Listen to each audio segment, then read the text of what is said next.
E3 rages on. We are still on our feet. Last day of the show. I am joined by Jonathan Pelling, creative director at GamerzDan, and you, sir, are working on XCOM. How's the show treating you so far? It's been a long show. It's been a good show, though. It's turned out pretty well, and I'm really excited. Positive feedback that we're getting for XCOM. Yeah, the demo, we just got out of the demo. I think it looks really cool. You guys have taken, however, a pretty storied and revered franchise that was like one kind of game and turned it into a very different kind of game.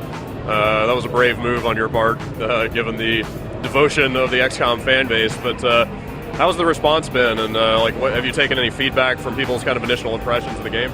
Well, I think there's been a bit of negativity, but most of it has been from people that aren't really familiar with or have seen much of the game. And I think most of the people that have seen the game are really excited and are buying into it.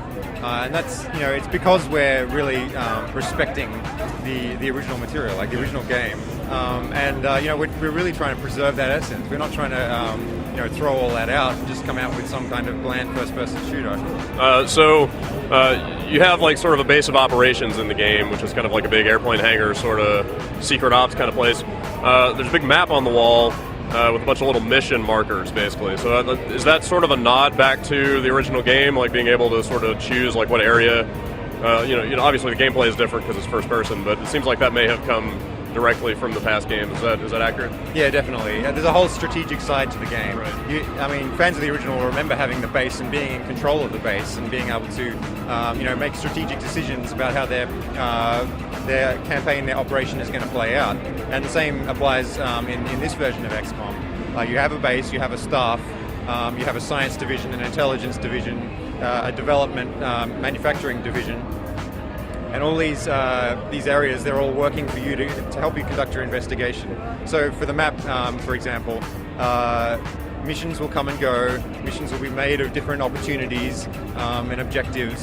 And it's up to you. You have to manage strategic resources like Illyrium and money and how America thinks of you. Fans of the original might remember that the world was divided up into countries, and you had to meet the approval of those countries. Right. It's a similar case in our XCOM, only it's states of America. Right. Okay. Is there going to be a scenario where you've got 2 or 3 missions, and by pursuing one of those missions, you're going to lose the opportunity to go back and do the others? Yeah, that'll almost always happen. Really? Each mission is very transient. And it's dynamically constructed out of a bunch of things, like what enemies you're going to face, what objectives you're going to meet on there. And once you get out in the field, you'll use that information to decide where you want to go. And then once you get out into the field, you might encounter other opportunities, other emergent scenarios that might distract you. So it's really up to you to drive your game. Like, what are you going to do next? What's important to you right now? And what risks are you going to take? Awesome. So you guys have a very coherent sort of mid-century, like 50s, golden age Americana kind of style going on in the game. Where did you look for inspiration in the art style, the design of the environments, and the atmosphere and all that kind of thing? Well, we wanted to do a couple of things. We wanted to be a fresh look, like something that really leaps off the page. We wanted to create a clean and vibrant and colorful world.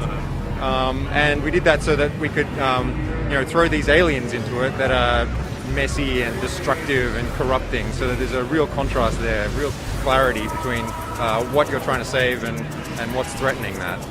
So we looked at advertising from the 1950s, illustrators from that period to really capture that painterly, colorful, clean look.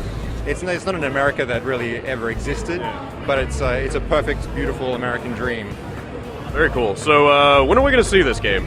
We're going to see this game in 2011. Okay. That's all you're going to tell us for now, right? Yep. All right. Well, Jonathan, I appreciate your time. Thanks a lot. You're very welcome.